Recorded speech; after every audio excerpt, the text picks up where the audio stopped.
Welcome, everyone. This is the February meeting of the Pine Hills Neighborhood Association. Tonight, we're going to have a dialogue with elected officials in the Common Council and the County Legislature who represent portions of the Pine Hills neighborhood, so that should be interesting. We're going to have a report out from Leah Golby on the ad hoc post office committee that is working to save the Academy Station post office, which has been relocated from New Scotland Avenue to Ontario Street, and we're hopeful that we can keep it there. I don't have really any special announcements. Our meeting next month will be on March 17th, which also happens to be St. Patrick's Day, but that's the third Thursday, so there you go. And tonight's meeting, as all of ours, are continuing on Zoom, and the recording will be available shortly after the meeting. So that's it for me. Leah, if you're ready to report out on the current post office situation and tomorrow's event and all that's going on, that'd be great.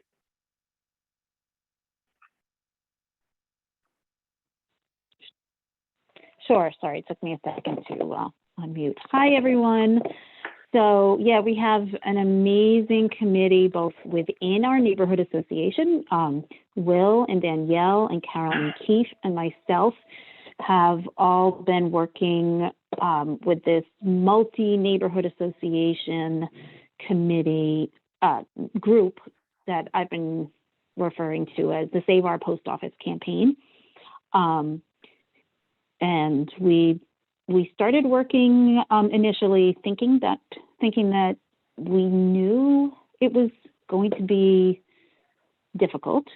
We knew we had work to do, and then after about a week of working, Hillary from the Helderberg Neighborhood Association, who has the folks at Helderberg I have to say, have been working for over a year on trying to make sure that Academy Station Post Office does not disappear. So, they've been doing this a really long time. Our neighborhood association did vote to support them keeping Academy Station on New Scotland Avenue when that was an option. We then found out it wasn't an option, and so it located temporarily to 363 Ontario at the Rise apartment buildings. That's Park Avenue and Ontario Street. It's beautiful, gorgeous facility. But unfortunately, it's at risk of closing. And so we knew it was going to be difficult, but we did not realize until after a week of working together, which was maybe 3 weeks ago, 2 weeks ago, not very long ago, we learned that the post office does not have a lease after the end of February. And so then we really kicked things into high gear. We got a petition out that has over 500 signatures. I'm hoping we can get that petition up on the Pine Hills Neighborhood Facebook page. I don't have administrative rights, and I actually really don't want administrative rights to that, but I would love for someone who does to get that up there. But we're getting signatures without it being there. It's gone out to our listserv, and that's great. And there will be a press conference tomorrow with many of the people on this call. There was a letter that was signed by many, many elected officials that is basically going to be the news of tomorrow's press conference. So Congressman Tonko will be there and will be at the site. It's a positive message. We don't want to go negative. Though certainly many of us are very upset that the post office, there's a real possibility that we will lose Academy Station temporarily or permanently. So that event is tomorrow morning at 10, and the organizing committee has not been promoting it widely, but I'm hearing from others that they're getting it left and right. So somebody has been sending it around. So it's at 10 a.m. at the site. Any questions? I think news is spreading organically, Leah, and I'm shocked to hear that you do not have administrator privileges for the Pine Hills I don't Neighborhood want. Association. I have administrative privileges to way too many Facebook pages, and I don't want it to this one. I What's really one don't. more? But anyway, I was, you know, Lori does a lot, and I can do it too. So just after the meeting, we'll make sure that everything that needs to be up there is. Yep, I sent an email to Lori several days ago. Okay. All right. Well, she's not here, but we'll straighten it out between you and I. So good work, thank you, and we certainly hope and expect that this can be one. Any other issues, questions for Leah? I'm not seeing any. My videographer services won't be needed. No, but your body will be needed. Can you be there? Let's walk there together. What time? Bring Domino. To be It's at Queensbury 10. around 11:10. We'll see. I have to be in Queensbury at some point, so I will confirm. Okay. Just like Great. to mention one thing. I just like to say thank you to Leah because she had put in a lot of hours into this project and has worked really hard to support our neighborhood and to keep the post office. So good job, Leah. You're the best. Thanks, Danielle. Appreciate it. Second that. Okay, so let's go to sort of the main event, which will be a discussion with our elected officials. We're going to ask them to tell us what's on their agenda for this year's session and their respective bodies, what they think the general issues are going to be, and there will be an opportunity for anyone in this meeting to raise questions or issues with them after they give their spiel. I'm still not seeing all the people present who I thought would be, but we will begin with the Common Council members. And Megan, I know you have to go to join the Helderberg Neighborhood Association meeting, so you can go first. Please take up to 10 minutes to give us your spiel. Hey everyone, thank you so much for having me tonight. And I do apologize that I will not be here for the entire meeting. I do have to hop off around 7:30 for the Helderberg Neighborhood Association meeting. And I also apologize, I am in full support of saving our post office, but I have a work conflict, so I will not physically be present at the press conference tomorrow, but I did submit a quote to be included with the press conference for tomorrow. So for those of you who've never met me before, my name is Megan Keegan. I have a background in social work. I worked in special victims for over 15 years, which included 10 years in state government doing oversight of health and human services. In my last 7 years, I was an embedded civil investigator with law enforcement. And I now currently work for organized labor. So I'm sort of coming into this role with a really broad background and skill set that I think is really conducive to crafting good policy here in the city of Albany. As you all know, we are in the process of talking about police reform. That is going to be a major issue to be tackled by the city council this year. I'm really excited to be hearing word from the county legislature that the Accord program appears to be expanding. And I'm hoping that we are able to get everyone on the council on board with adopting that program and finding the funding that we need locally to be able to fully implement that here in the city of Albany. Some of the other sort of just nuts and bolts issues that we're working on, I think between myself and Deb Zamer, And hopefully Jack Flynn is really the completion of the hospital area traffic study and the traffic calming plan for New Scotland Avenue.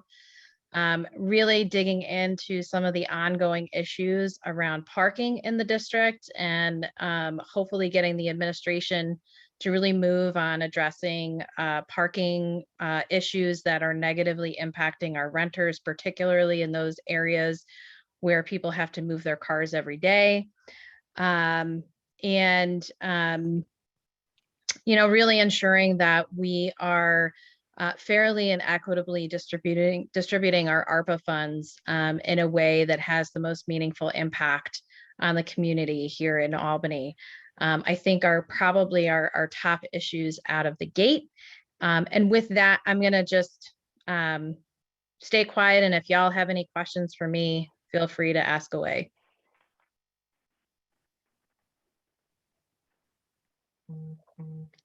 None?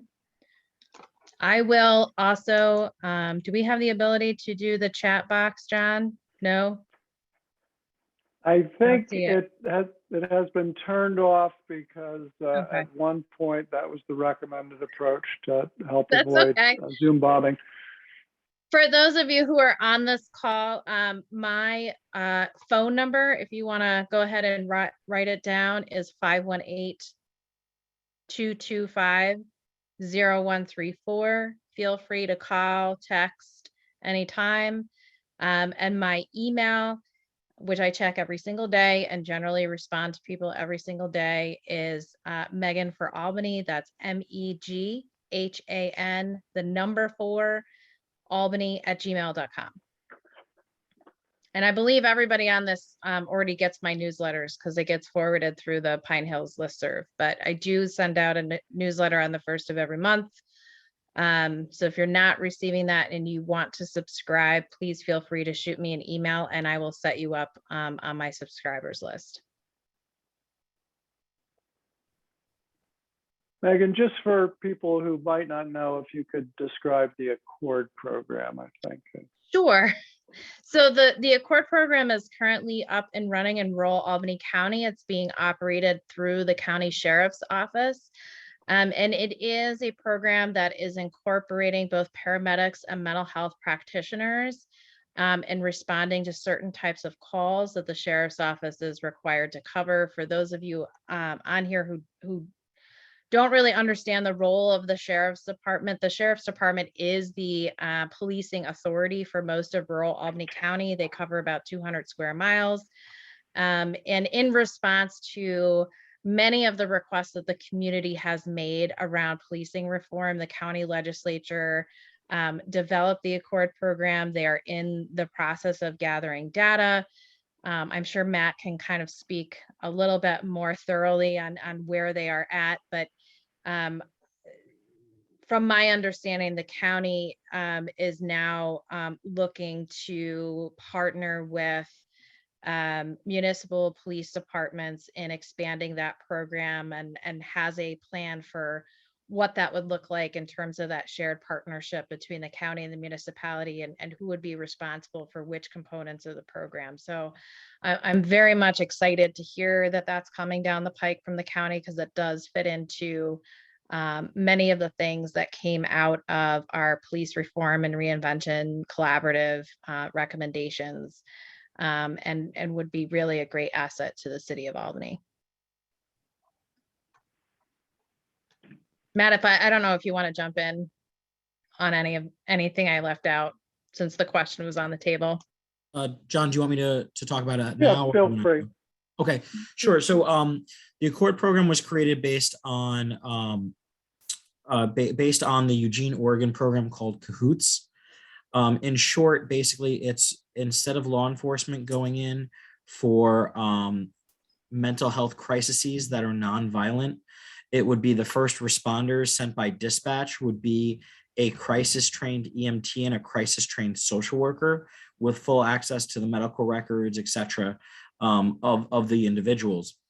So the difference is that, so we had to test that to Megan's point, where both the county using the data could have both the EMTs and dispatch, The Office of Mental Health had the social workers previously under the mobile crisis unit, which has existed for about 30 years. The main difference that we have is, one, mobile crisis had been used after the fact, right? Police realize someone's in crisis after they've gone in a call or something has already deteriorated, and then they call mobile crisis. But one of the big issues is that there was only 2 to 3 mobile crisis units in the county at a given time, and as few as 1. So if someone's in rural Bern, dealing with a crisis, then there was no one in the city of Albany to deal with a crisis on that on a Saturday or Sunday. So the Accord program is basically is hiring crisis social workers and the EMTs and embedding them in the community. So the expansion of which we also teamed up with the Albany School of Social Work, who have been absolutely great to sort of independently take our data from the sheriff's office, as well as the Office of Mental Health, and sort of figure out how we're going to make this a process. Recently, so that program has been going on for about 8 months in the rural areas, and we have since gotten a large grant from Assemblyman McDonald, from the Speaker of the Assembly, to sort of make it expand it countywide in 2022 into early 2023. What we're looking to do is, and we've just gotten the first round of data, and we're meeting with Albany in the coming weeks just to talk about that, so that we can figure out how we expand it in a responsible way and make sure the trainings are okay. But the idea is, since the locality would supply the EMTs. What I mean by that is every locality has a different deal with their EMTs. Some areas, like Megan had talked about, specifically already partner with the sheriff's office and pay the sheriff's office to be their EMTs. In Colony, it's a separate department. There's an ambulance service. In the city of Albany, it's a unionized agreement with the fire department. So the reason why that's a local one is that that's the element that changes all the time from locality to locality, while the county would always pay for the training and for the crisis social workers. So what we're hoping to do over the next 3 to 4 weeks is to meet with every municipality, discuss the findings, and make sure that everyone is abiding by the Accord rules. And what I mean by that is, one of the biggest issues we've had early in the collection data is that sometimes Accord was called in after the fact, but they're supposed to be the first responders. So we need to make sure that every municipality trains their dispatch that if there is a mental health crisis that's nonviolent, Accord is the first call. And because they have to be on scene first to de-escalate, and then to actually try to treat individuals. And we're seeing large amounts of success with it because of 2 key reasons. One, a large amount of those in mental health situations are repeat calls to 911, and often, until it reaches the level of some form of offense, sheriff's deputies, etc., can't do anything. So they're just constantly being dispatched to the same areas. So that's reducing that and reducing the overtime and allowing those police officers to go to truly police issues, not mental health crises. And trained professionals are dealing with the mental health crises. And the second part is the wraparound services. We found several individuals who just weren't getting the meds they needed, the support services they needed that they were eligible for. And so Accord was able to connect them to those individuals. And that has also reduced calls, so that the same people are now seeing a reduction in total calls. So we're really excited to then discuss that with the mayor and the police chief, and eventually the common council, once we are able to get some data together and make sure we're answering the right questions. And then we're doing that with every single municipality across the county. So that was a very long explanation, and I know I haven't even had my turn yet, but it's a very important program. We're seeing a lot of success with it. It's one that I authored and got expanded in this year's budget, so I'm very proud of it, and I think it holds a lot of potential. Interesting. Thank you, Matt. You mentioned the dispatch is differential too, depending on who's doing it. That's a key part of this program. How does that work? Since Sure. I don't know how many dispatch centers we've So, got, but we've got quite a few. The city of Albany has its own dispatch. Right. The 911 calls come through our dispatch, and then if there is an overload to the dispatch system, it then any calls that are waiting get transferred to the county.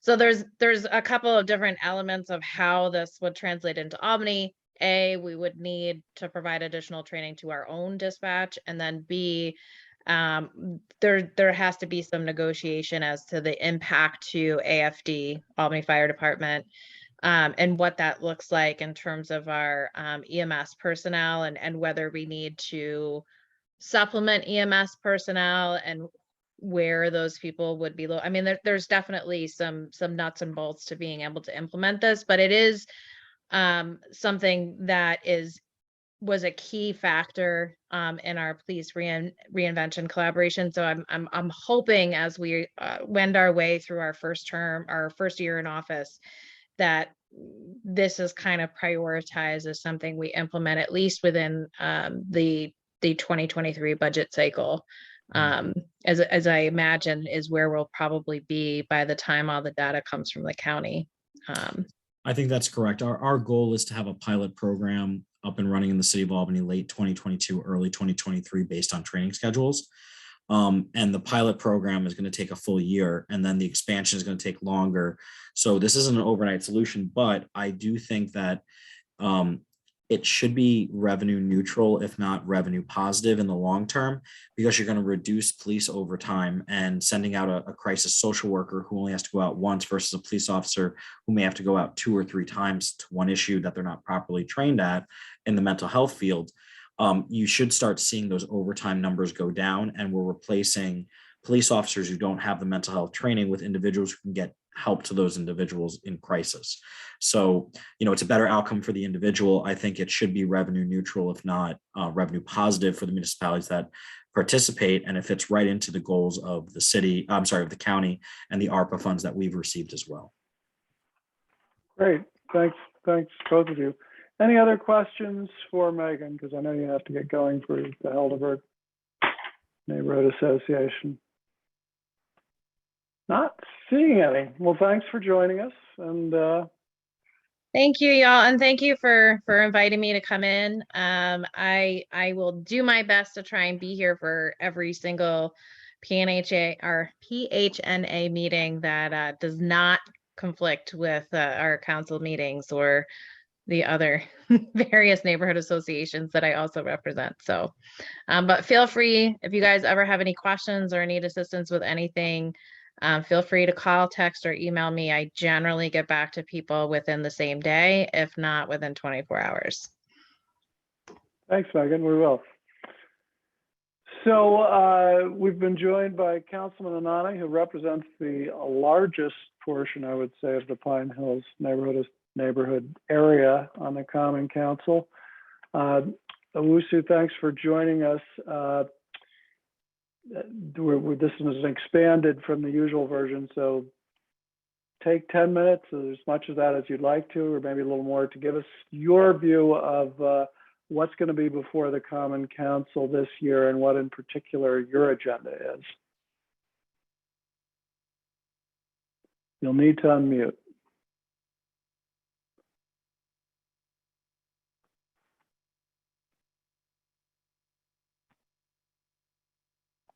Owusu, can you? There. Yes, I'm here. Great. How you doing all? I hope everybody's doing good. Thank you for always having me here to kind of give an update of what the neighborhood association, what the neighborhood is going through, and also the happenings of the Common Council. This year, I think more important than ever, with the federal dollars that are coming into our city, we will have to make sure that, particularly in the 10th ward, some of that money come into our neighborhood. I know that the mayor has put a task force together, and there's going to be committees that are going to be put together for those who are interested in transformational changes for our city, to make their case on why they should receive this money and what are some of the programs and actions that they're going to be taking to move our city forward. I think that's going to be the #1 priority, to make sure that our neighborhood receive its fair share of federal dollars with the American Rescue Funds, to improve on some of the things that we have continued to do, whether it's for sidewalks or fixing our parks, or just helping out with our summer youth employment program. So I'm going to continue to advocate for more resources into our neighborhoods to continue the progress that we have made. Outside of the funding, I'm going to continue to advocate for issues as it relates to urban blight. Abandoned vacant properties is a disease that plagues many urban cities, and it's not unique to the city of Albany. In our neighborhood, we don't have as many as other neighborhoods, but quite frankly, one is too many. And I'm going to continue to work with Rick LaJoy and my colleagues and the mayor to come up with legislation that tackles, that tackles accountability, particularly for absentee landlords and also individuals who feel that they could leave their property anyway they want, having an adverse negative impact in our neighborhood. But also working with landlords, particularly the mom and pop landlords, to let them know about the resources that are available, particularly when it comes to community development agency with Faye Andrews, who is doing a phenomenal job, and quite frankly, working with her staff to walk around the neighborhood. And sometimes when we see a property that has been deteriorating, we would knock on the door, drop some information off, let them know that these are some of the programs that are available to improve your property. Another issue that is on the forefront, particularly on the citywide and on the national stage, is police reform. And there's been many calls to have our police department reformed. There are some of my colleagues who are really passionate about this, and working with the police chief and neighborhood association, with the beat officers, coming up with ways and building that trust between law enforcement and also the community. So continue to work with law enforcement to make sure that our neighborhood is safe. We've seen a little bit of an uptick in the Midtown neighborhood, but it's going down drastically over the past couple of months. So using new technology, working with Brian Shea, who's no longer here, to figure out ways that we could get new technology, particularly cameras and security cameras in our Midtown Pine Hills on Hudson and Hamilton and Quell Street. It's no secret. During the weekends, it doubled in population. And there are some good people that's coming in the neighborhood, but there are some people who feel that they could treat our neighborhood whatever way they like. And we want to make sure that they know that they are being watched when they come into the neighborhood. And there's a certain behavior that is accepted in our neighborhood. I'm going to continue to support small businesses in our neighborhood. We've seen, quite frankly, even with this pandemic, there are entrepreneurs who are seeing the importance of investing in the Pine Hills neighborhood. Just recently, we have a new barbershop that just opened right on Madison Avenue. There have been several restaurants that are opening. There's actually one that's coming up, should be doing a ribbon cutting soon. Next to Laundromat on Madison Avenue, it's going to be a Caribbean restaurant. They just recently received their permits and applications all going through. So I'm really excited to see that restaurant opening soon and just continue to support our businesses in our neighborhood. This year, when I met with the mayor, I stressed the importance of improving our infrastructure, particularly from South Lake all the way to Partridge, having extended curbs so the businesses could utilize some more additional square footage if they were to decide to do outdoor dining, and also to just make some improvements with lighting, planting trees on Madison Avenue, and a whole host of other things. And the mayor has made a commitment that is on her priority this year to get accomplished. So I'm really excited for that, and I look forward to seeing that Madison Avenue improvement, particularly from South Lake Madison to Partridge, with new planting of trees and also extending the sidewalk out and just beautifying the streetscape between those corridors. Also, this year, we're going to continue working with Commissioner Jones to finish Richfield Park, which has been, seen its better days. And we want to make sure that we have new bathrooms. We have new bathrooms that's coming into Richfield Park. We also have a new sprinkler pad, state-of-the-art sprinkler pad that is going to be at Richfield Park. A new fence. I know Leah Goby has been advocating for a new fence over the past couple of years, and I'm glad that this year the commission has made a commitment that it is going to happen. And also a walking path inside. Did you say a Richfield couple Park. years? Couple years? I would say, what year is this? 12 years. 12 years. 12 years. Sorry, to advocated for it for 12 years. Thank you for the clarification, Leah. And I'm glad that ultimately, after the 12 years of advocacy, we're able to get it done. Well, fingers crossed though, it's not done yet, but I'm excited to see that it's going to be done this year. And also a walking path inside of Richfield Park for seniors or individuals who have kids with strollers, be able to walk around inside of the park without any, struggling to walk inside of the park. So I'm excited. I'm going to continue. Again, our neighborhood top priority to me is more quality of life.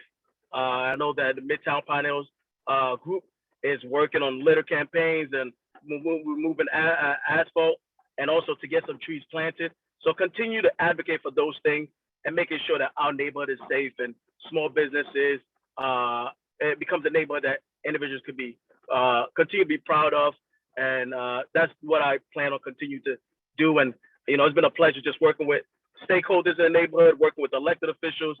Matt Peter, I see him like every other week, trying to move our neighborhood forward. And he's been such a wonderful partner in making sure that we give out the test kits and also masks to residents, Baroro, same thing. So those are some of the things that I hope to accomplish with your help and also with the many elected officials that are on this call. Thank you.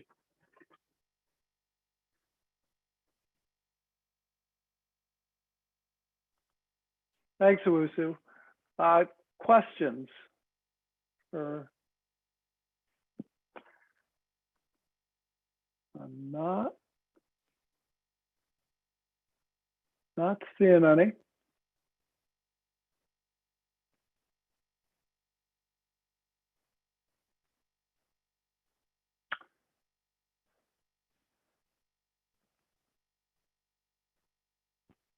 Okay.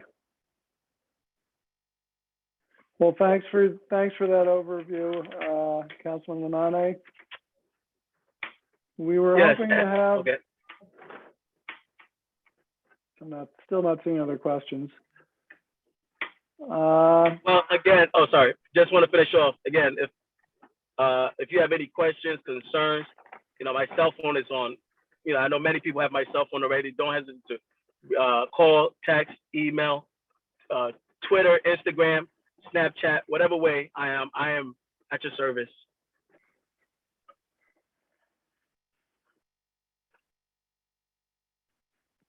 Thank you. So we're still awaiting some people, but I think we will go to newly elected councilperson Deborah Zamer. Hi, thank you, John. And thanks for inviting me to the Pine Hills Neighborhood Association. I am newly elected. My name is Deborah Zamer. I represent the 14th Ward, which some of you fall within my district. I grew up mostly in Pine Hills and the Buckingham Lake neighborhood. I actually went to school 16. So the streets that are in Pine Hills that are in my district are very special to me, and I really encourage you to reach out to me. I know I've heard some constituents feel sort of disconnected from the 14th Ward who are part of the 14th Ward, but living more in Pine Hills. But I hope that you feel, that I'm totally accessible. I want to hear from you, and your issues are just as important as issues closer to Buckingham Pond. So my background is in social work, government, and real estate. Most recently, I worked for now Governor Kathy Hochul. I was working for her when she was Lieutenant Governor. And the issues that have come, that constituents going door to door last year in the campaign was wonderful. It was a great opportunity to hear what the concerns are, obviously, from constituents.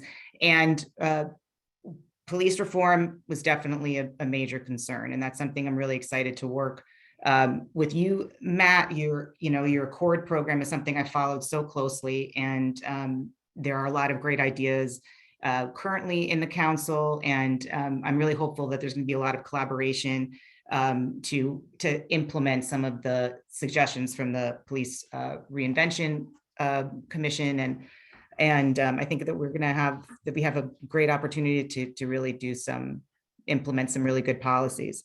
I'm looking forward to working with all the different levels of government to achieve that. Another big issue in the 14th Ward is Berkshire Boulevard walkability, pedestrian safety. The fact that the main artery, one of the main arteries in the 14th Ward, which connects to a major park in our neighborhood, has no sidewalks, has no clear delineation of where pedestrians should walk to even enter the park. It's always been that way, which is no excuse and no reason to think that it can't change. So that's really something that I'm starting to talk to different stakeholders and about, and figure out sort of creative ways maybe to facilitate some funding. And so that's a major priority. Another thing that is going to happen, and Megan referred to it, the New Scotland Avenue repainting is another issue that every other door, if not every door I knocked on, mentioned, so what's up with New Scotland Avenue, especially from South Manning to Crumpkill? It's sort of a free-for-all. Nobody knows where lanes are, which doesn't seem like the biggest issue in the city. It's certainly not, but it is an issue, and it's an easy fix. And that is something that we're working on, and I think is going to be remedied this spring or summer. I am on one of the committees that I'm on. I serve on the Department of General Services Committee, which is wonderful. It's been a great opportunity to really get to know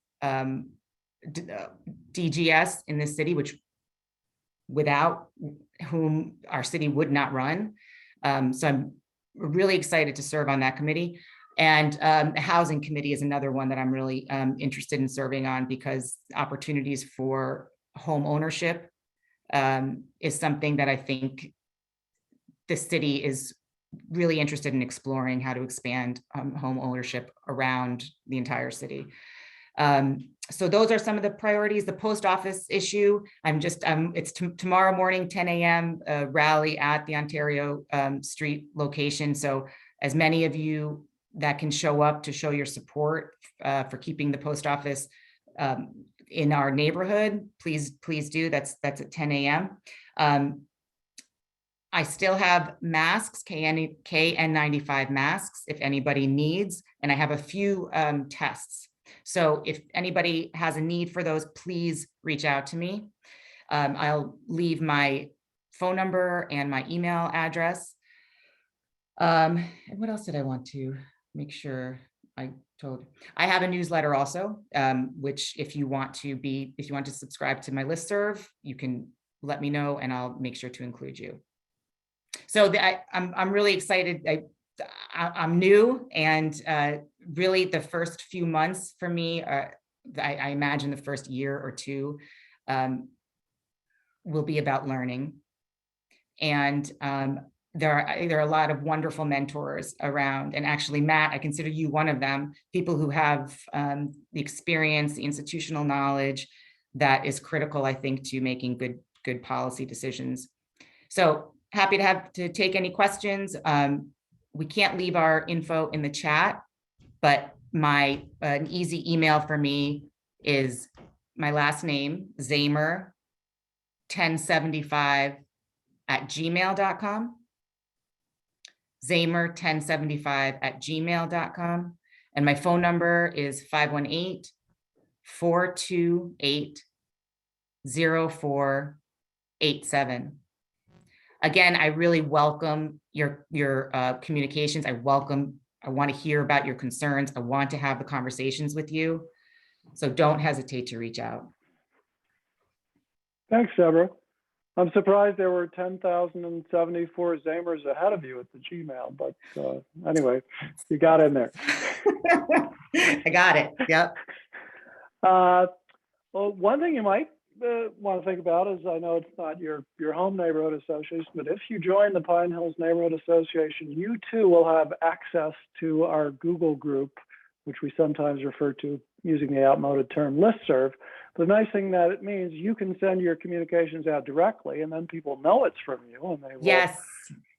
I'd be open it up happy and- to. Yes. I'll just tell me where to send the dues and. I'll send you a note afterwards. It's very Great. easy. You can do it online, takes a few moments, and the Google group sometimes takes a little longer to learn, but it is a useful communications tool. Awesome. Thank you.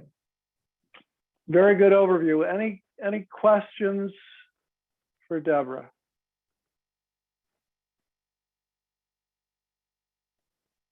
We're a shy group tonight, but Or tired. could be that, or we're all saving it for Matt, Peter, but let's wait until we get there. Well, thank you very much for joining us, Deborah, and I will send you a note to make sure you know where to go to join and get on our Google group, and I thank you for presenting tonight. Thank you. I really do appreciate the invitation, and I will be here every meeting that I possibly can. Fantastic, great. So let's move now to Councilman Alfredo Ballerin, who I see is here. Alfredo, take up to 10 minutes to give us your priorities for the coming year and what you think the big issues are going to be for the Common Council. Well, thank you for having me today. I apologize that unfortunately, I'm not in a location where I can show my video, but I'm glad to be here.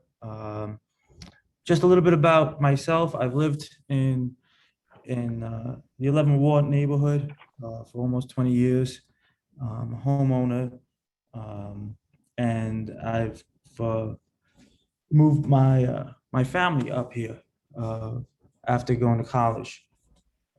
Finishing grad school, I moved up my family to the Capital District, and here we are. A little bit about what I'm looking to move forward. I'm currently the chair of the Planning and Land Development Committee, and one of the things we're looking to do is make sure that when we are dealing with the development in our city, that it is something that's done in an equitable way, meaning that it is not just for those who, are the higher income. We want to improve our neighborhoods. We want to build our neighborhoods, but we don't want to gentrify our communities. So I've got a bill right now looking to increase our inclusionary housing from 5% to 18%.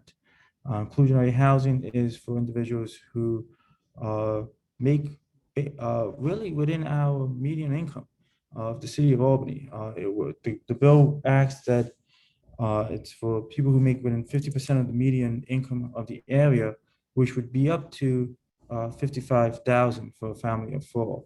So it's really designed to make it so that working families can still afford to live and benefit from our development and growth, and it's not just not just the high end of our community. We want to make sure that all of our community members can still live in our neighborhoods. In addition to that, I want to make sure that we use our ARPA funds and invest them properly, really with a long-term vision. There's not too often where we have a few fund sources to be able to make some really strong potential investments in our community. So I'm looking forward to that. I'm looking forward to working with any of our neighborhood associations. I'm a member and a past president of the Beverwick Neighborhood Association, and I've been a member there for almost 20 years. So that's just a little bit about me, and I'm open for any questions or thoughts. Thanks, Alfredo.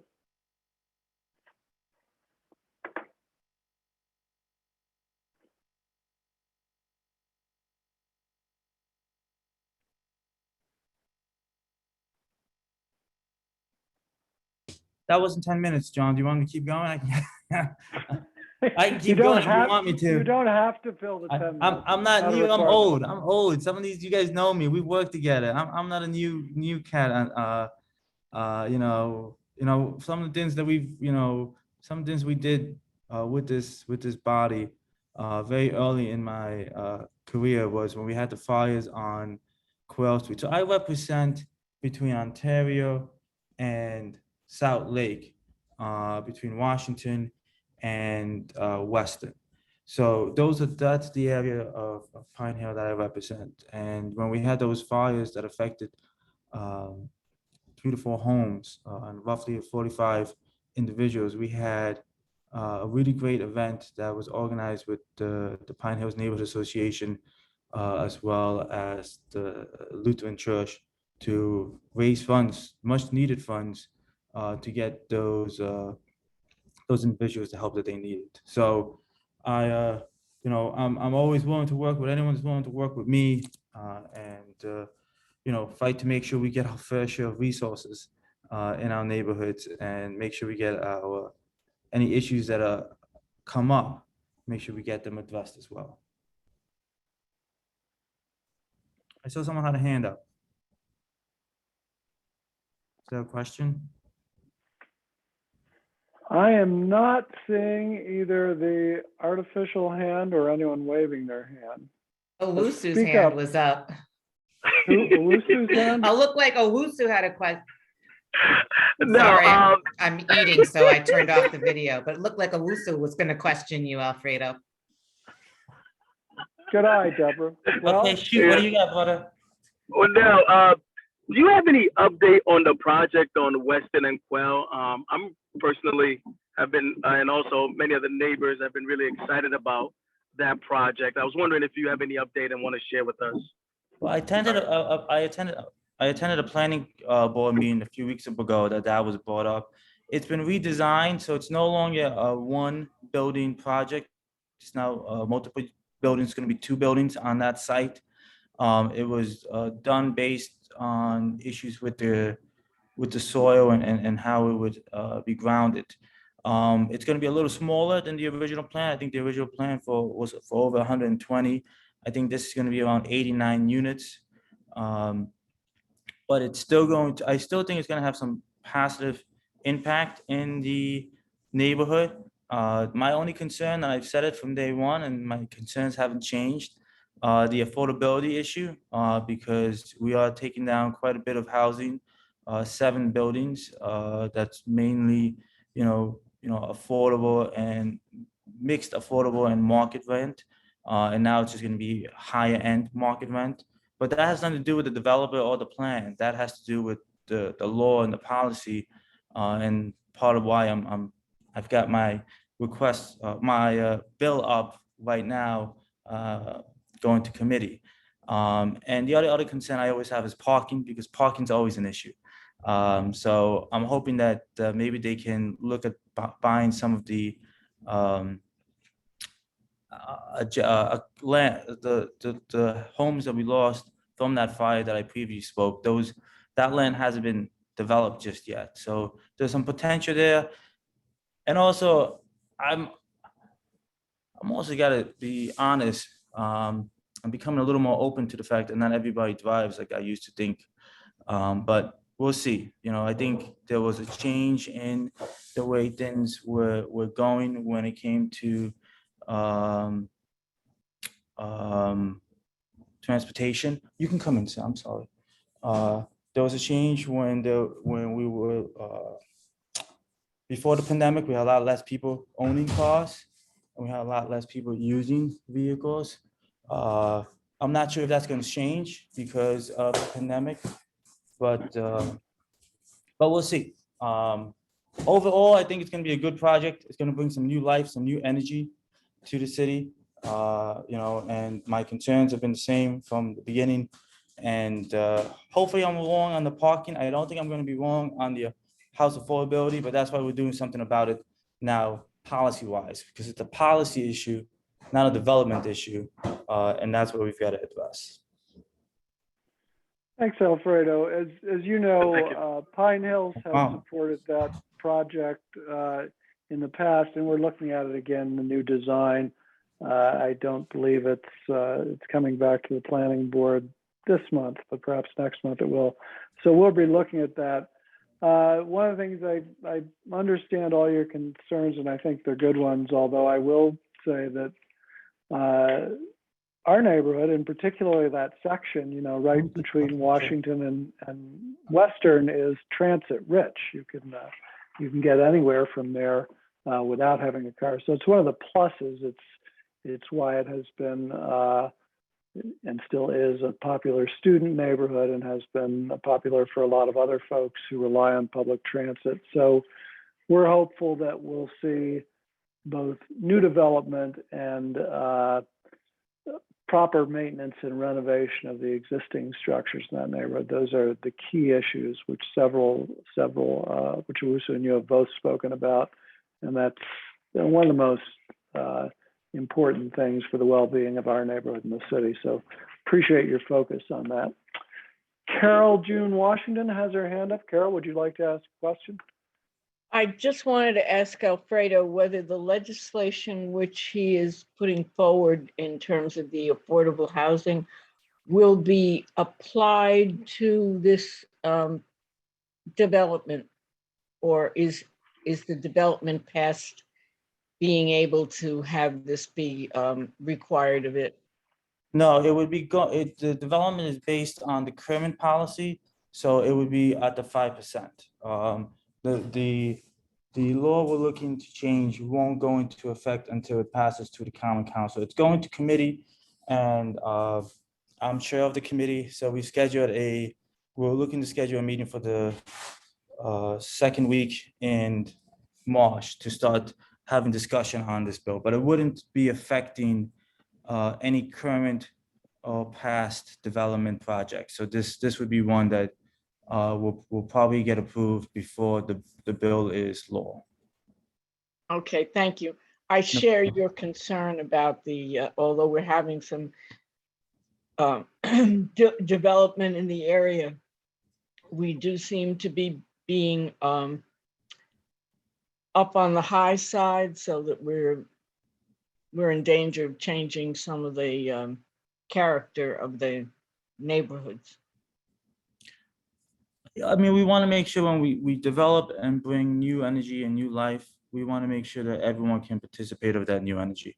And that's what this bill will help do. It'll make it so that, if you're a working family, making less than $60,000, you'll be able to benefit. And as someone, and I say it all the time, I made between 30 and 50,000, until 2019 in my 9 to 5. So I know how difficult it is for those populations, to pay their bills. And I tell people all the time, I became a homeowner when I was 20, when I was younger. I'm not going to say how young I was, but I was pretty young. And I don't know if I could afford these rents today for what they're asking with my current 9 to 5 income. So I think we want to make it so that it's fair. I mean, I think some people, I think we want to make sure that, we keep our good residents. That's what we want. And no matter, what field or career they went into, I went into education. That's not a high earning career.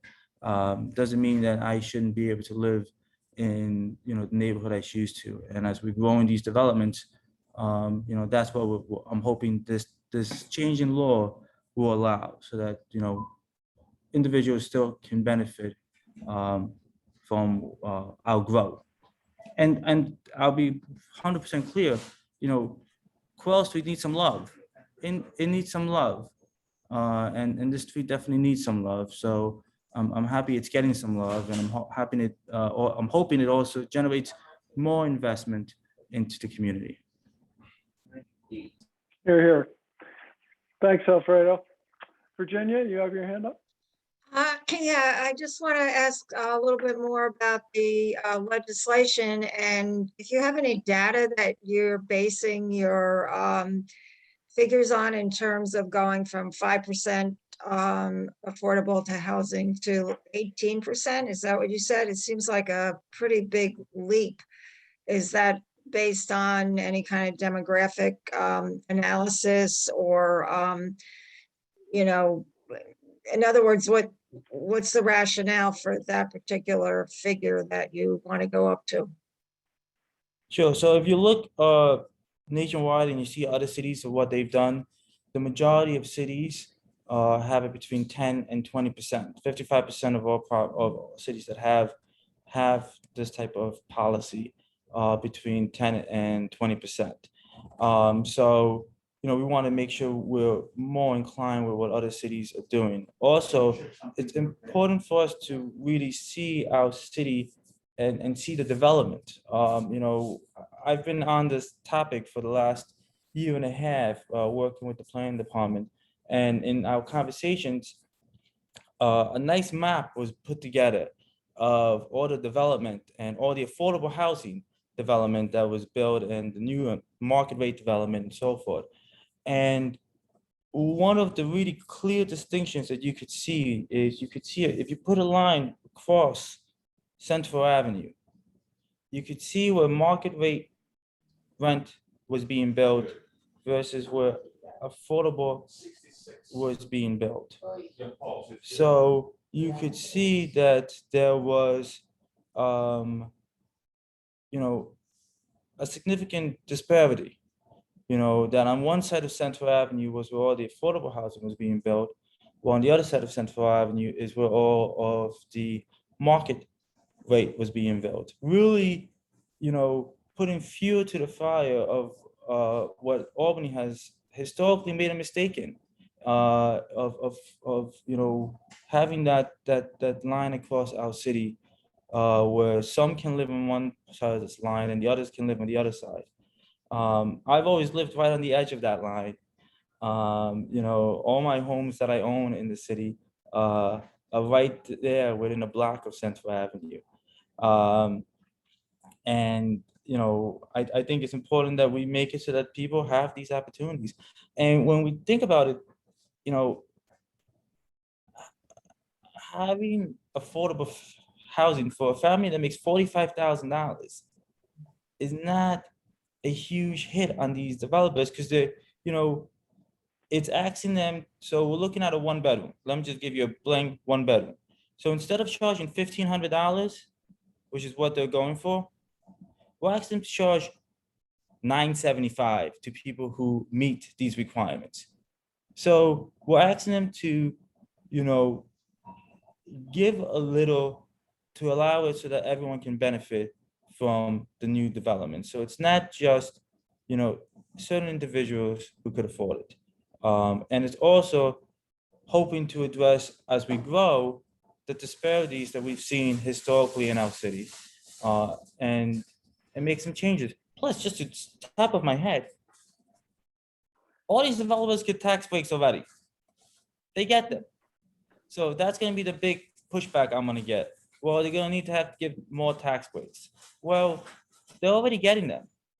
So if you're saying we didn't have this 5% policy right now, you're saying we're not going to give any tax breaks to any of the developers? No, we would still do that. So let's make it so that if we're going to do those breaks, let's make it so that our residents benefit from it. Let's make it so that our city benefits from it, and so that our city addresses a historical shortcoming. And this is just a small step, in trying to address it. Thanks. Thank you. June, do you have a follow-up question, it looks like, or did you? No, I just wanted to comment that percentage of affordable housing, if you work it against, if there's 50 apartments and it's 18%, that's a very small percentage of the total number.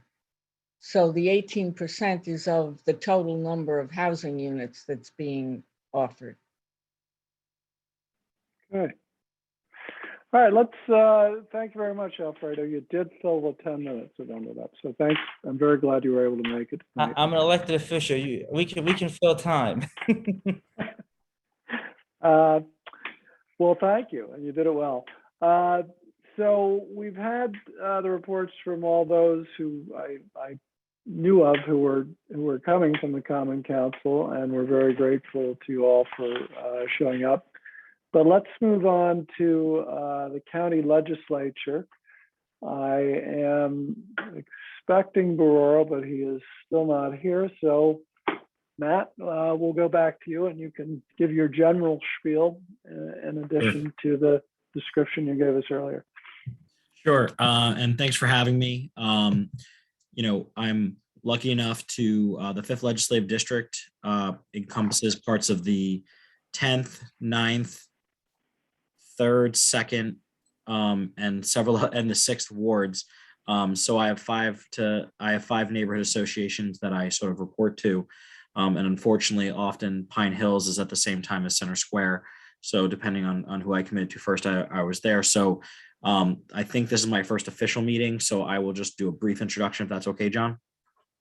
Yeah, absolutely. Thanks. Sure. Just to let you know, I am your county legislator, at least up to about Quail Street. Basically, my district starts on the southern part of State Street, goes around the park, up Lake, goes down Madison up to about Quail, goes up to about Providence, comes back over to the northern side of New Scotland, across from Albany Med, encompasses all of Washington Park, goes a little up Delaware by the Price Chopper, goes down to the governor's mansion and to the border of Lincoln Park. So it's a very diverse and geographically large area. And I live on Lancaster, right off Lark Street. A little bit of my background. I started my career working in the governor's appointments office for Governor Spitzer and Patterson. Then did some work as a tax policy analyst, and then ended up in the New York State Senate working for the Senate Finance Committee, where I was one of those in charge of tax policy, economic development, public authorities. And I sat on the Public Authorities Control Board dealing with housing and economic development issues for the Senate Democrats. I then became Mayor Sheehan's chief of staff. And from there, I became head of the parking authority. I currently sit on 3 boards. I was one of the founding members and current board president of Feed Albany, which we started during COVID to make sure our neighbors didn't go hungry. During the current crisis, I sit on the Park Playhouse board. I sit on the Capitalize Albany board, and I was elected in 2019 to be the county legislator of the 5th District after my predecessor, Mr. Higgins, moved out of the district and decided not to seek re-election. So that's sort of a little bit of my experience and some expertise. I'm originally from Long Island, but I've been in Albany since I was 18. Did undergrad and grad school at SUNY Albany, and some work also as an international fellow in Jordan and Syria, working with the Jordanian government. So just talking a little bit about some of my priorities and things like that. I can't express how lucky I am in a district that has so many wards to have so many dedicated common council members.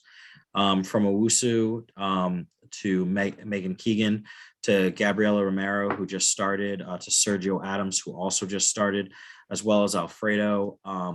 You know, they're directly in the district. Deb Zamer, who I've known for years and is just such a qualified, dedicated public servant. We're so lucky to have her on the Common Council. But all of us sort of swim in the same direction, and we're actually in constant contact. I think Owusu and I see each other both planned and unplanned all the time, and we always are talking policy. But one of the things that we made sure that we were doing together during the pandemic is we made sure that masks and tests were made readily available to both people in the community, but also those who might be not here typically of our events. So we had several events at 2 Thurlow Terrace, as well as 400 Hudson, making sure that they had anything they needed, whether it was meals, whether it was masks, whether it was testing kits. Those were things that we worked together on, and we continue to work together on that, as well as with the other council members. Currently, I sit on 3 committees in the county ledge. I'm the deputy chair of audit and finance, so I work a lot on the budget. I'm also on the public works committee, the law committee. I'm one of 3 members on the COVID economic recovery task force, and I co-chair the Blight to Betterment task force with Carolyn McLaughlin, who is one of my fantastic colleagues, and I really enjoy working with her. We put out a Blight to Betterment report. That's a 16 to 17 page report on ways that we can work together with municipalities, as well as especially with all the work that Owusu and Alfredo have done on the issue on, one, holding landlords accountable, especially absentee investment-based landlords, 2, how we can fix some of the redlining and other issues that happen and help individuals who weren't able to invest in property get there, but then also how we can change the dynamic from where blight is considered a lost cause, and we end up leaving holes in communities. So the next step on that, after the Blight to Betterment report, we did pass legislation which allowed us for absentee landlords that were certified by the city, that basically that we could seize for the foreclosure process from 5 years to 2 years, those properties, and get them back into use and get them to the land bank. That's been incredibly well done, and it was supported by Councilman Anani, and I want to thank him for that. The Accord program we already went over, but so I won't really go into details unless there's more questions on that. But back to the Blight to Betterment, the next stage on that is we're going to issue an RFP, hopefully, that basically is going to look at what type of other grants and fundings can we do to encourage home ownership and anti-blight. But basically, we're trying to change the dynamic, right? We constantly talk about right now the status quo on grants and other ways to get homes from blight into proper use really is static, and it doesn't look at the actual costs of both emergency demo or the continued blight in the community. And so we want an RFP that says, what is the true cost for buildings? Some buildings do need to come down, but maybe in some cases we might need to spend an extra $10,000 or $20,000 for a house to get someone in there and to put it back into positive use, rather than spending $70,000 3 years later to tear it down and leaving a permanent hole in that community. So we're working with that. We're working with the Land Bank, the Community Loan Fund, Historic Albany, and several other members to make sure that we are sort of looking at this in the proper light. The COVID Economic Recovery Task Force, we worked with different members of the community to get some grants out to keep some small businesses open. We were very successful with it.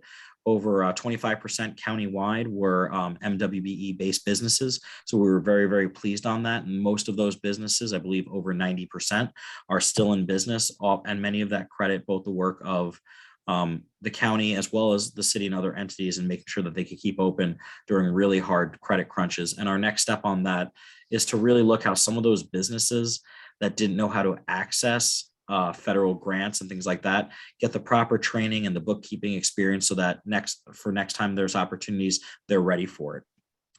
And finally, the other things that I'm really looking for is the Washington Park improvements. I'm very strongly advocating for upgrades to the lake house, including upgrades to both the lighting and the seating area for community events, as well as the Washington Park playground, which I think is exceptionally important to make sure that it is both walkable and safe for all of our friends and neighbors who are dependent on that park. It is a crucial linchpin in so many communities. And we are also working together on the Washington Park traffic safety study that, again, is going to prioritize pedestrian and bike access to that park, and making sure that those who are walking, whether it be from Central Avenue, Arbor Hills, Center Square, Pine Hills, or Park South or Delaware Avenue, have a safe trip to the park and is enjoyable for everyone. So I know I just threw a lot out there and I said a lot of things. So I will stop for a second, and I'm happy to take any questions.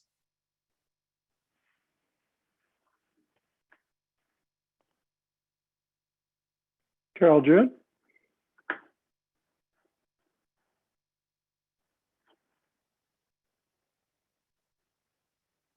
Go ahead. Thanks, I'm sorry. Thanks, Matt. Owusu mentioned the ARPA money that's coming to the city and a system that's being established to disperse some of it to community projects and grants. Is the county planning to do anything similar with the funds that have come to the county in ARPA monies? It was my understanding that we were waiting till the first quarter of 2022 to see how finances were in the county, specifically sales tax and other things like that, to see exactly how much funding it is. And then we're looking for 3 to 5 year plans plus some infrastructure money to see where we can make improvements. I'm being told that we're supposed to get an update from both the county comptroller as well as the county budget director on where we're ending up. Specifically, I negotiated legislation that if there's more than X amount in our reserve funds, specifically more than 15%. So basically, once it hits 12.5%, it's looking like 15%. The county executive's office has to come to us with spending ideas or ways that we can improve services. And so certainly that by the first quarter report that we're expecting in March, we will understand how much money is going to be needed to shore up our finances, although I actually think we're perfectly fine there. And then how much money we're able to spend from the ARPA funding, both on direct grants and then also on programmatic expansions, whether it's a cord, whether it's money to help home ownerships in the land bank, or whether it is to expand social services. So I'm in direct contact with them. I'm waiting for that report. Okay, follow up to that. There's been a real concern about the Albany Housing Authority pending evictions. And I know there's been a request to the County Executive McCoy to apply some ARPA funds to that emergency. I just wonder what your position on that is. Sure. I mean, I'm waiting to have a conversation with the Housing Authority, but there's a couple of things that we need to understand first, which is, because I've been told the numbers being presented aren't completely accurate. One, how many of those individuals, how many of them will be eligible if it becomes available for the state funding as far as rent relief? And if there's rather than forestall it. The only reason I say that is the ARPA funding is much more general what can be spent for, but the state having that housing money means that if we can get that amended by state legislators, that's a better use for it, and we can potentially forestall any evictions. The second, I want to make sure that we're not necessarily giving money for individuals where there was normal eviction procedures, rather than a blanket thing like that. So what I mean by that is individuals who owed delayed rent and stuff like that pre-COVID, individuals who were just not paying rent but were not affected by COVID. So what I mean by that is specifically those who were, when we're talking about the ERAP money at the state, you have to prove that you were affected by COVID. So I want to make sure that those that we are helping were affected by COVID and can't get aid through that. And then I actually want to see what the actual total number of individuals are who are facing eviction compared to that. So I'm waiting for those numbers specifically from the Housing Authority. And then I plan to talk to the assembly members, because so I will say what is completely indefensible is that these individuals were not eligible for ERAP funding right when everyone else was. And that may be the Exactly. And I think it was classist, I think it was racist, and I think it was inexcusable. But what I fear, Carol June, if I may be, to be frank, is that if there's state money that's not being utilized that we can use for this and prevent evictions, I would rather use it that way than use ARPA funds that have a more general purpose that can be used to also further things for the community. So I want to make sure that we are laser focused, that we are helping these individuals who need to be helped, that because of the way the state did this, which I completely believe is incorrect, we fix that. What else happens? Then who's left in the gap? So I just want to be laser focused, because the rest of that money should go into improving social services, making sure that low-income individuals can purchase homes. I just don't want to, because of a state mistake. You're suggesting that you'd be in favor of an individualized program from the county level, not a blanket program. Okay. I think that's right. And I want to see what help we can get from the state of existing funds so that we can use those ARPA funds to further other very specific initiatives. Great. Thank you. Looks like Deborah Zamer has a hand up. Probing question for you. Thanks. Hey, Councilwoman, how are you? I'm good. How are you? Good. If I don't ask you right now, I will forget. So that's why I'm asking you this. You mentioned the Blight to Betterment report. Yeah. where is that? Is that accessible to? Oh yeah, it's on the Albany County Legislature site with the county under our Okay. releases. But what I'll do is I'll send that both, John, to you, and I'll send that to Deb, you, that right after this call, so that you have it. But I Great, think thanks. it's a really good starting point. It does not finish it. There is so much inequity and redlining that occurred that there is no depth of a report that would actually fully do it, but it does gives us some very actionable items that I want to move very quickly on. So I'll Great. send that your way, Deb, and I'll make sure that, John, you have it in case anyone else wants it. Of Thank you so much. course. John, Great, would you we'll share it- distribute we'll to share it the around. community? Thank you. Yes, we will share it around if that was your question. And Matt, just as I mentioned to Deborah, if you join the Pine Hills Neighborhood Association for the exceedingly affordable dues of $10 a year, you too will be able to share your materials directly on our Google group. And if Happy they come to. directly from you, they'll just have so much greater salience. I think they'll all be read from cover to cover. But I am interested to see the Blight to Betterment piece, and I will look at it as well as sharing it with our group. I wanted to raise an issue, and you were helpful, as was Aurora last year when we applied for one of the county grants. I think it was $3,500. One of our major priorities, it ties into everything everyone has mentioned, is to remove the blacktop strips that exist on many Pine Hills neighborhood blocks between sidewalk and street, replace them with green space, or where necessary, other types of hardscape pavement, but simply make them look better. By itself, it makes the neighborhood look better, but there's a lot of research that suggests it has many other impacts, including on maintenance of structures, including even on crime. There's the SEPTED acronym, which basically says if you have a community that looks better, it helps to improve the results. So we're actually looking at the ARPA funds for that as well, although the city has said it's looking for big ideas that cover big areas. I think the improvement of streetscapes in neighborhoods across the city is very important. And if you put together Midtown Pine Hills, plus many other neighborhoods that need some love, we think that could be a very serious and important project. So I just want to key you in to be thinking about that, and as well as others that we've spoken to Owusu and Alfredo and others about as well. Obviously, I'm very supportive of that, both as a legislator and then in my day job as the head of the parking authority.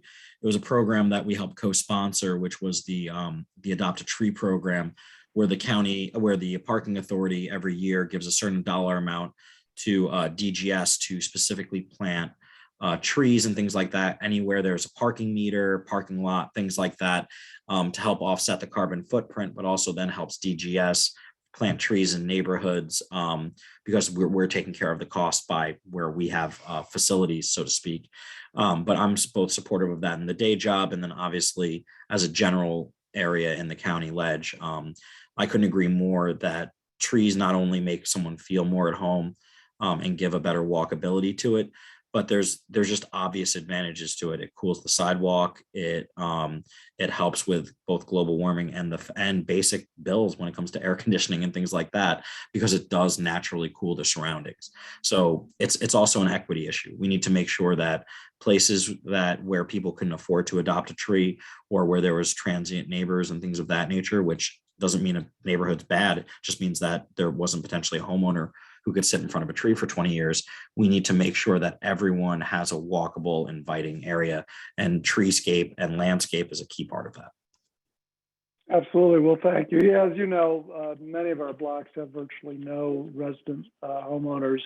And in that environment, you really need to find ways to help the trees get watered when they first go in, and to do a lot of other things. So we appreciate your help on that.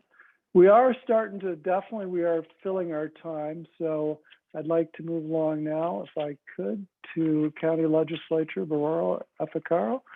Baroro? You'll need to unmute. Yes. Okay, so you hello, have 10 everybody. minutes tonight if you'd like to take it. I don't know if it's a little bit longer than the usual opportunity, but we'd love to hear your thoughts about what's before the county legislature this year and your particular agenda. Yes, thank you very much.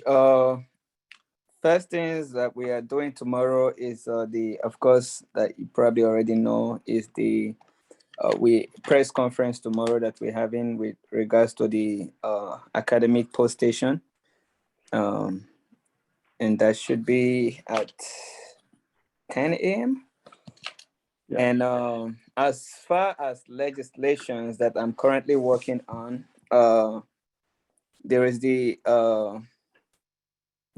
most important one that I'm going to be working on this year, which should probably be introduced by March, which is next month, is actually named. I'm naming it after myself. It's going to be the Beroro Efekoro Family Cares Act of Albany County, and basically it would give 90 days of remote work to new parents post FMLA. So as you know, when people give birth, they get like 90 days, which is 3 months of FMLA for them to take care of their newborn. And what my legislation is going to do is to basically provide, give the employer or the employee the option of an additional 90 days of working from home for jobs that can be done remotely. And if the job cannot be done remotely, the employer should provide reasons why the position or the job cannot be done remotely. And also have a sit down with the employee 2 weeks prior to returning to work to have a discussion on their return to work policies and return to work settings, basically to see if they can return part-time before full-time, remote before returning full-time, or both. So this is a legislation that I am working on and should be introducing by March next month. And the other one that is still tabled right now in the legislature is the TID, Tourism Improvement District. We are still waiting to see what happens with the state on that. And to create a tourism improvement district in the county of Albany. And right now, like I said, we are still waiting for the state to see what they do with tourism improvement districts on the state level before we proceed with the county level legislation that I already introduced. And then the final thing that I just want to talk about, just not to waste time, is the loft.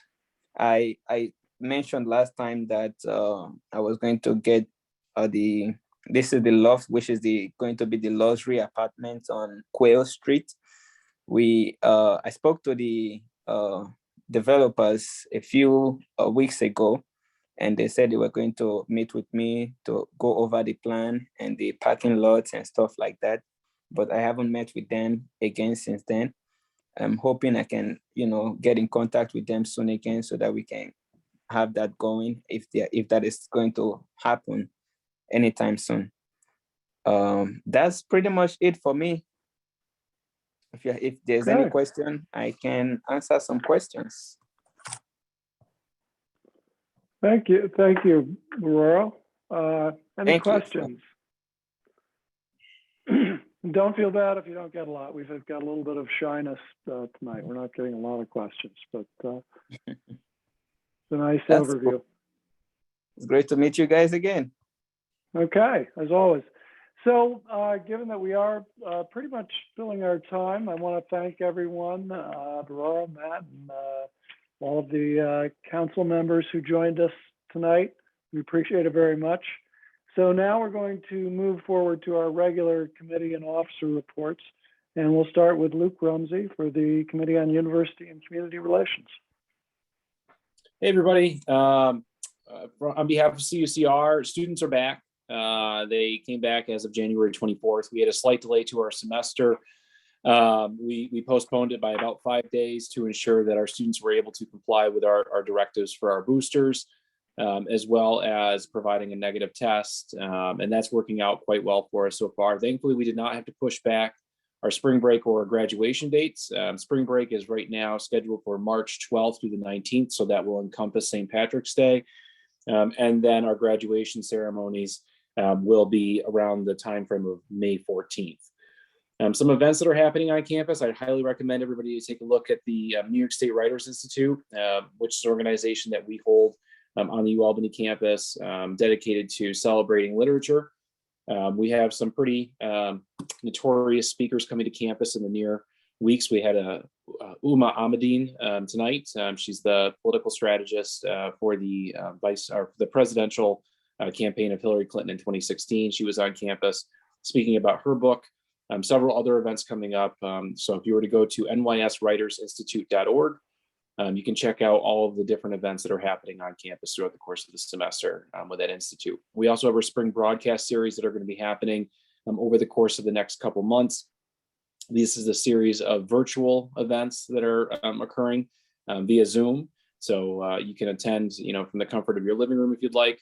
Our next one coming up is with Terry Crews, the former actor, Time Person of the Year, NFL player, and that's going to be happening on February 22nd at 7 p.m. So John, I'll send you the Zoom link for that specific event, and then I'll send you the flyer for all of the other Zoom events that are happening. And again, these are all open to the public, they're free. And so we'd be happy to have you attend. We had a Red Cross training on campus. I believe that there were some members of the Pine Hills Neighborhood Association that attended that. We also had a Narcan training that occurred on campus.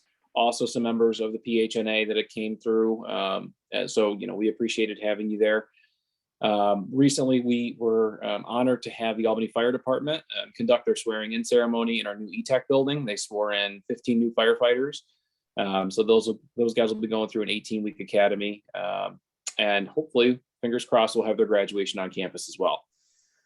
We are going to be giving out a tour of the new ETech building. If any of you are interested in touring the facility, March 1st at 6 p.m. Be happy to have you. Feel free to just shoot me an email or give me a call. We'll put you on the RSVP list and make sure that you get the proper parking and driving instructions. And we have a codes walk coming up tomorrow with the Department of General Services, the Building and Regulatory Compliance, Albany Police Department, Neighborhood Association. We'll be focusing on the areas between Western and Washington Ave from Partridge to Cortland. And we may touch on just a few other areas on Hudson and Hamilton that we needed to pick up on from last month. Our big event is scheduled to happen on 4/23. That's our annual day of service at the university. If any of you have any service events that you would like to see our students participating in off campus, we are looking to include a few more off-campus service opportunities this year. So feel free to shoot those to me, and we'll see if we can't get some students out your way. Basketball coming up. We have a game on the 19th against New Hampshire at 4 o'clock. That's our men's team. Our women's team is playing on February 23rd against Maine at 7. And our home opener for lacrosse is going to be against Siena this year. Very excited about that. March 2nd, 7 p.m. night game. So I hope to see you there. And I think that's it. Thanks, Luke. Any questions for Luke? Not seeing any. Thank you. And I'll see you tomorrow at 1. If any other members of the Neighborhood Association would like to go on the codes walk, as you know, you're always invited to, and I know Wusu and others often come. So it's 1 o'clock tomorrow. Where are we meeting again, Luke? We'll be meeting at the corner of Hudson and Partridge, right there, right next to the St. Rose Security Building. Okay. All right, as usual. Okay.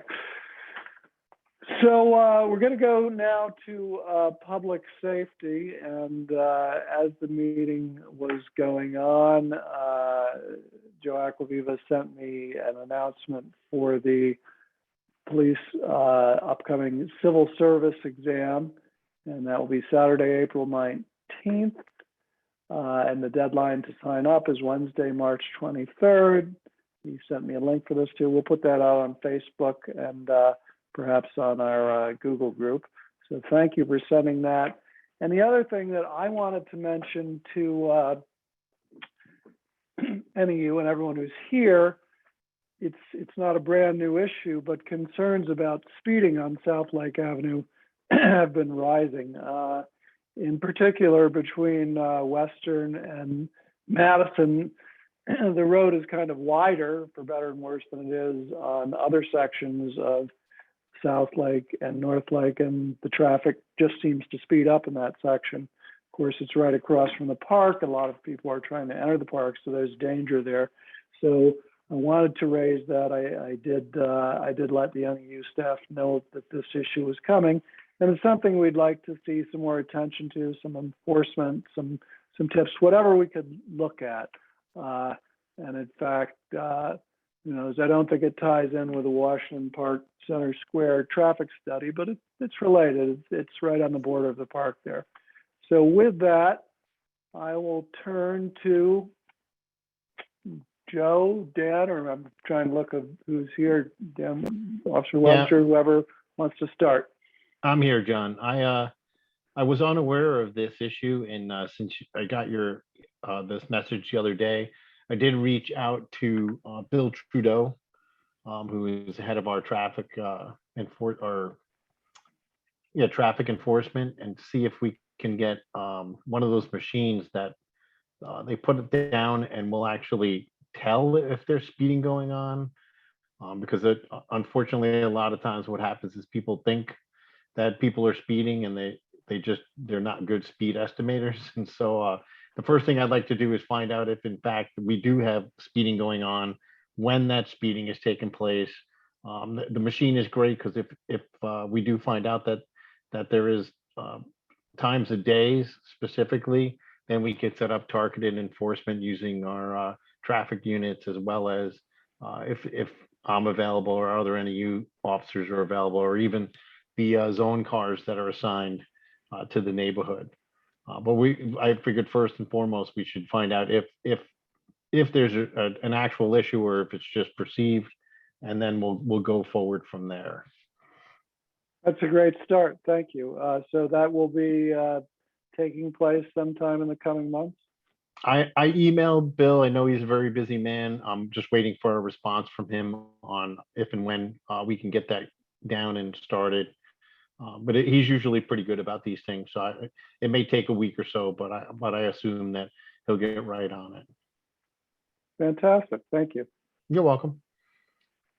As far as crime in the neighborhood, I every day I've been diligently checking our crime reports and shift reports from our lieutenants. And I have to say that Pine Hills has been on the cusp of, I've noticed a lot of things going on just outside of Pine Hills. I'm happy about that. I don't know if the other neighborhoods are happy, but it's nice to know that things in Pine Hills are not awful. Although we did have some violence at Albany High School today. We had a stabbing in school. They did make an arrest. The victims, I'm told that the injuries were non-life threatening, and so we'll go forward legally with that.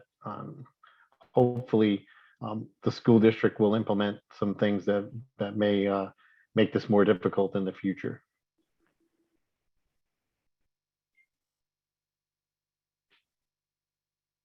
Does anybody have any questions for me? Danielle? Hi, I hope you're doing well. I have one question. There was an incident last Saturday on Morris Street at the corner of Morris and Partridge. And a police officer had come to our house on Sunday to see if we had any information about shots fired. And I was wondering if you had an update on that situation. I saw that report, and I think somebody had called it in, but we had no evidence. If it's the one that I read about, it looked like they investigated, but they were unable to determine if in fact there was an incident that took place. Okay, thank you. I had called the police station and they did not have an update, so thank you for that. You're more than welcome to email me when these things come up, because a lot of times I read the information, like I said, usually within the day or two. Okay. And so when it's fresh, it's actually easier for me to answer those. So please don't hesitate to reach out with an email. Perfect. Thank you so much. You're welcome. Thanks, Joe. You're welcome. Dan, anything else that you want to add to that? I think Joe pretty much summed everything up. Great, thank you.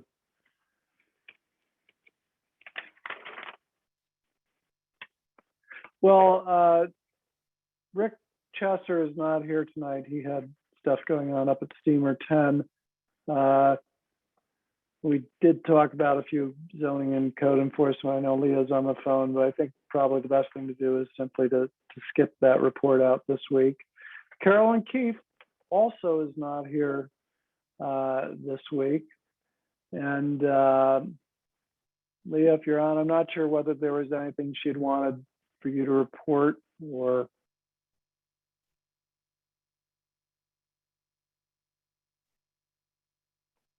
Hey, sorry, it took me a second to unlock and unmute my phone.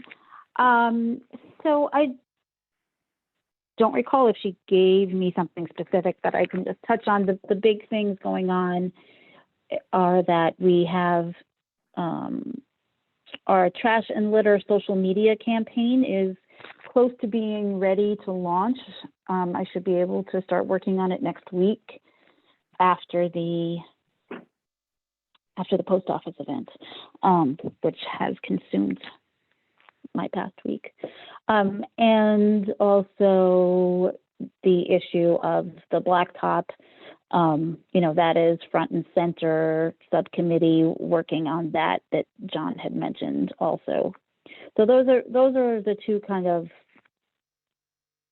things that, of the many projects that the Midtown Pine Hills Committee works on, those are the two that have been most active lately. Any questions? Carolyn did an amazing job with a bunch of social media posts that will be going out related to trash and litter. So, we'd love it if other folks, when you start seeing them, they will likely be launched from the Midtown Pine Hills Facebook page. So when you start seeing them, share them, and then we'll go from there. Thanks, everyone. Thanks, Leah. Upper Madison, Maryland. Oh, my little chocolate hand was raised. You probably didn't see it. Sorry. In the corner. I did now. I had a question, but also volunteering my service if your committee will take this up, Leah. But as a dog owner, I'm really astonished and disgusted by the amount of dog waste that I see on the sidewalk and just everywhere, and particularly on our street. And I've spent lots of time in Chicago and know that besides the official signs, there are little yard signs that people can put reminding people to pick up their dog waste, even maybe putting some bags in strategic areas where people can clean up after their dogs. But I like to consider myself a respectable pet owner, and I just wish other people would be as well. So is there anything that your committee could do, or in conjunction with working with the city, to raise awareness around that and the importance of being responsible dog owner? Yeah, thanks for bringing that up. I mean, one of the social media posts will specifically address dog waste. So that's one thing. But yeah, it is a perpetual issue in our neighborhood, which probably Joe, Officer Akuviva could tell us about. I don't know if he gets complaints about it, but I'm sure Wuzu gets complaints about it. And, it's not something that has been solved, and definitely something that we need to continue to work on. So we'll be happy if, our committee is not going to be meeting for the next couple of months while Carolyn is away. But, we'd love to have you come with your ideas for ways to address it. Okay. Thanks, Jay. It is a recurrent subject, especially when the snow recedes and uncovers bad acts during the period it was there. Okay, now Upper Madison, Maryland. Well, that's quite a segue. Anyway, I don't. Sorry. I don't have anything particular to report. Give Virginia. us all the poop. We want to hear. The poop scoop. The poop scoop. Yeah, what's the scoop? Virginia. There isn't that much. Okay, well, okay, so there's a project that's going to take place probably starting really soon on the block between South Allen and West Lawrence. The city is going to put in new sidewalks, they're taking up the pavers, they're taking up the grates around the trees. They're going to put in new trees, stamp concrete.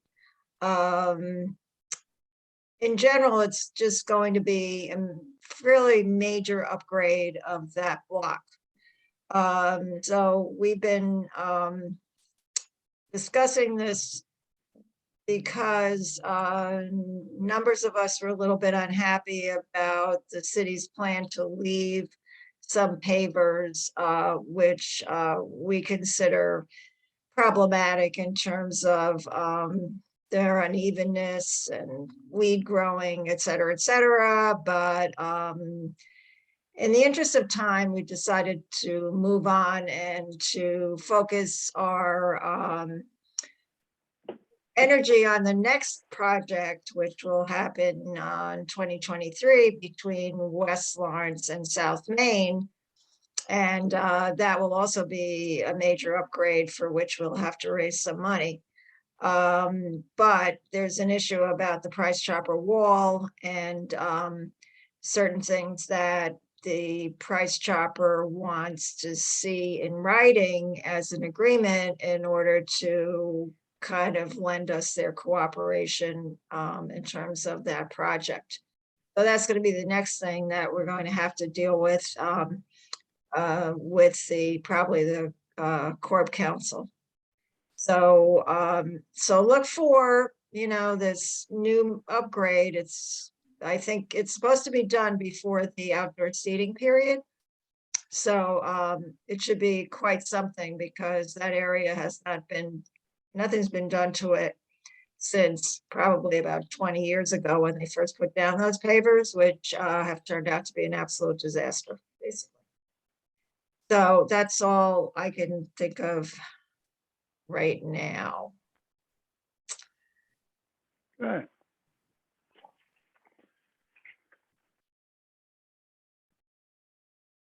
All right. I'm gonna pass on the inclination to make another joke about the scoop, but we'll just go to membership. Will? All right. Went through the numbers today. So far in 2022, we have 24 paid members. 8 of those are new members. 1 is from the list that Marilyn actually compiled through her research, which is good. And 3 of them are nonprofits and businesses. I'll be putting out a email blast Tuesday because obviously there's still a lot of people that we want to get to.